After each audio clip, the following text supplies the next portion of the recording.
Hey guys, it's Chris. Welcome back to the mess. Today I'm going to take some stuff out of the old Vampire Amiga 2000 and transplant some parts. As you recall, way back in the day, probably last year, maybe longer, I don't know, I put one of these ENC 28J60 cards. It's a network card, $6 for the Vampire, plugs into the son of a bitch. Alright, so where was I? Phone rang. I took this ENC 28J60, like I said, $6 Ethernet. We put it in the Vampire. I have two of them. I don't know if the original one's still in here. I forgot. Runs off that little JTAG looking port. It uses the V2EXPETH.device. Now, fast forward months later from when I did that video, I purchased a Xsurf 100 with the Rapid Road USB. She's right about here. Works outstanding. Great. As long as you don't do the power, you're good. But my Amiga 4000 needs a network card. And I figured since I got the Vampire in here, I'm going to run this one. But I'm going to take this apart. Oh my god, this is heavy because this one's pimped out. And that's the wrong screwdriver bit. Nope. I got to repaint my top. She's getting banged around a little bit. The last thing I think I did was I put this 5-disc CD-ROM changer, that Nakamichi MJ516 in. That was about it. Now, way down inside of here, I don't know if you can see this. This is a GVP 4008. I did an upgrade on the SCSI ROM. I put a 415 in here for larger hard drive support. You can do the, 7.0s? The reason is this is my SCSI controller for this guy. Kind of, packed in here. Let's take a peek at the old Vampire. And, of course, I don't know what I did with it. Vampire HDMI on my awesome 3D printed bracket. I got the best piece of junk 3D printer in the world. And I'm going to get all the way to the bottom and find out I already left this plugged in, but I don't think so. Vampiro-wise, I'll turn this so you can kind of see it. She's a little sloppy in here, but that's okay. We got the pin 39 hard drive light so I can use the Commodore light. I just put a double pin thing on here, got a resistor, blah blah blah. This is the cheap SD to 44 pin IDE bridge. It has one of those little ribbon dudes that goes out to my awesome hot glue zip tie mess here. This is an HDMI out to a female connector, so I can just plug the old HDMI right in the back when I'm ready. That's for the RGB. The normal Amiga stuff comes out of the Flicker Fixer on a 31 kilohertz because she's scan doubled. It says AGA 2000, but it's a microwave Flicker Fixer, or microwave AGA 2000. But this is the puppy we need right here. She sits real low. Got the hole in there to pull her up. So I'm going to remove that. Alright, so here she is. This is the Xsurf 100, Zorro 2, Zorro 3. So I'm going to move this off in advance, because this is the Zorro 2 jumper, Zorro 2, the 4000 Zorro 3. This is the USB blaster. And you see these guys right here? They're 2 Bergs for powering your hub. If you do that, you're going to blow it up, because they've all blown up. If you leave it undone, and you make sure you don't go hot swapping things, or use a hub, it works great. She's got a 10100 Ethernet. I don't know if it gets 100. 2 USBs, which are only active with this high-speed module on here. Now, let's get that ENC 28J60 plug, which I put somewhere, and let me find it. Hi, it's an hour later. Found my old photo of my Amiga 2000. That's this machine right here. Look at those fancy wall coverings. Chris's desk, July 1992, Amiga 2000 HD. Purchased new December for Christmas 1991 from work. $1,899 with employee discount. That was a base model. 68,000. I think it had the 2091 with a Quantum LP52S. Anyway, so this is our JTAG cable. This is the ENC 28J60 that I had originally. So I don't need to open up the spare. Thought I gave it away. Don't know. This plugs in just like this on the Vampire. Poof. This is a standard JTAG cable. This thing here plugs into this. Jumper 1, I don't know which one it is. We'll just go this way. and if it's wrong, it won't light up. So we'll hang that right over metal. Holding this, turning it on, we have power and we have link. So I did it correctly. Turn it off. Look at that. Look at this mess. Alright, so what I'm doing is I'm changing the Vampire's Ethernet to the EXPETH device. Now, let's go network online, and we're just going to run eyebrows because it was on the desktop, and we'll go to Aminet. Bingo! So we're back in action on this. Now I don't have any USB. Let's do SMB mounter. Save mounts. Oops. There we go. Alright, so here's the Amiga stuff. Here's my dump. This card actually works pretty well. According to the switch lights, it's at 100 meg. I know it's not 100 meg. So that takes care of the Amiga 2000, sorta.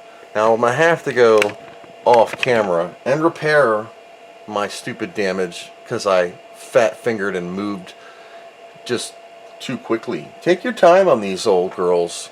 You can't beat on them, like be rough and stuff. Treat them like you're driving your grandma to church and she's got a open punch bowl full of gravy in the back seat and you're crossing railroad tracks. She's wearing a white dress.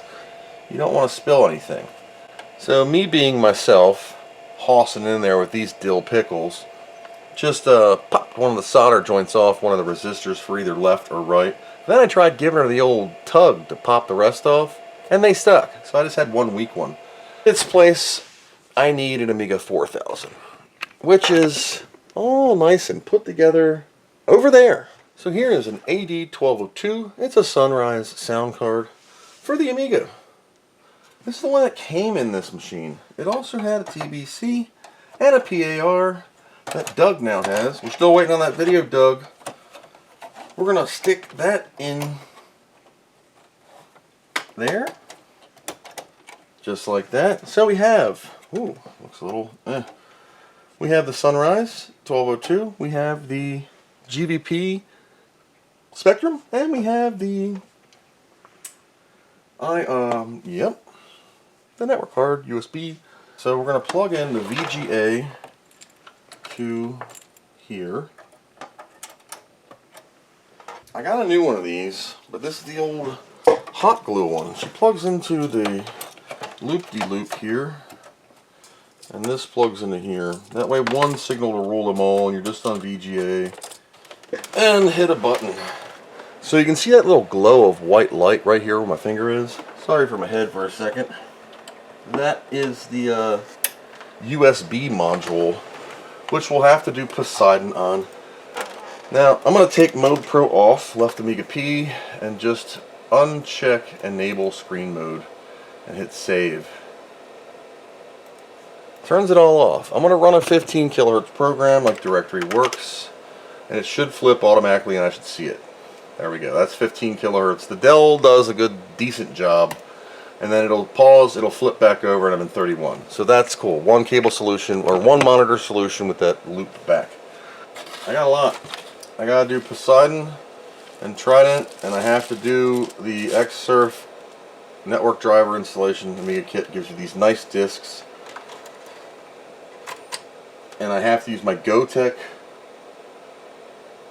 for like Miami or whatever. And what I can do in the meantime is I can run the Xsurf test. So we'll open up a shell. Xsurf test. There we go. Found the Xsurf. Found everything. Can send and receive. 100 megabit. Full duplex. Can you see that? Sorry.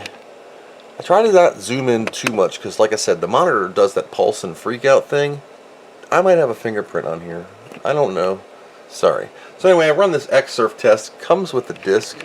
It just tells you that everything's cool. Now Poseidon, depending on where you get it from, I purchased this so I have a legal license for it. It's actually free now. You install Poseidon when you get into the Trident preferences inside of system preferences. Once you plug a USB thumb drive in, you get a timeout like after 5 seconds. Happened to me on the other machine somewhere I was working on. Oh, one of the Amithalons did it to me. So, yeah. Proceed with install, proceed. Oh, crap. What? Error code 12. Let's see if I have the other installers on here. So, installer on 3.9 is goofy because it's a weird installer. It uses the one in, what was it, Sys system or something like that? Yeah, so Sys system installer, even though it's the exact same freaking one, that's great. I'm just going to rename this for now, 3.9, and then I'm going to run the install. It's goofy. Rename your installer if you're 3.9. It runs off the Sys system installer, not the C drive installer. 3.1.4 has an installer in C. I really want to do the crystal. I really want to do my RAM sockets. I just don't really want to do it. If you can relate. It's not that I can't do it. I can. It's just like it's so deep into these things, and then you get so far in taking them all apart and all this stuff. It's just crazy. Whoops. Whoops. Come on, mouse. Proceed. So we're getting the Rapid Road USB device and the USB 100 device to Dev's USB hardware. Okay. We're going to say whatever. And sounds good. We're going to go into System. Prefs. Trident. Okay, so we're going to do controllers. We're going to say the phone's going to ring. That hit the old DND. Alright, so in Trident here, which is the Poseidon GUI, we're going to say new, and we're going to say Rapid Road. Now, I have two of these. Rapid Road CP USB and Rapid Road XS100. So I'm Xsurf 100 USB, not the other one. I guess one's for the 1200. Use that one. We're going to say online. There we go. There's my USB flash device. Cool. Now for options or pop-ups here, I'm going to turn the pop-up to like 2 seconds. Alright, and we're going to say save.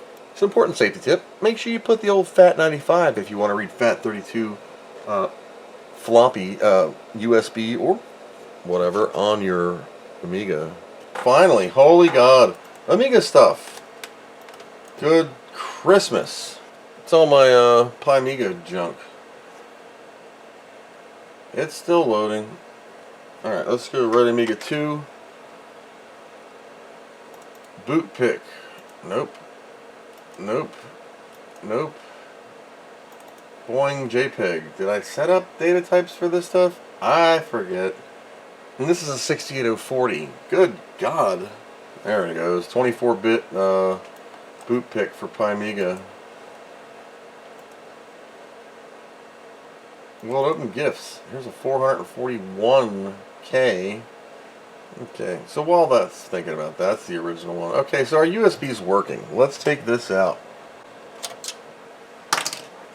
Bye-bye. So, networking is plugged in. And I just knocked the cable out of the daggone. Okay, so it's been a little while longer. I plugged the USB cable into here so I can just plug drives like into here and not be banging the Amiga all over the place all the time. Cool. So Miami works, and I ain't worried about it. So I don't have to use Roadshow. Yay. Now what can I do? Well, I got to set up SMB mounter. I got to set up a lot of things. Weird thing is I'm not having the lockups. Well, I am having the lockups with that one installer. Could be Miami. I don't know. My icons look weird. I got the old Magic Workbench weirdness. It's just a mess. And I have to clean this up. And I apologize for my Amiga desktop being just totally trashed and unorganized. But you saw what happened last time. I didn't really get a chance to kind of go through this. I wanted some networking in USB so I could make my life easier. USB's working, network's working. On the 4000, the 2000 has networking from the Vampire card. It's been a long video. Thank you for watching this disassembly, reassembly, and screw-ups. But that's the Amiga life. You scratch one of these things, it starts bleeding all over everything. Next thing you know, you're 3 or 4 hours in, and your day's kaput.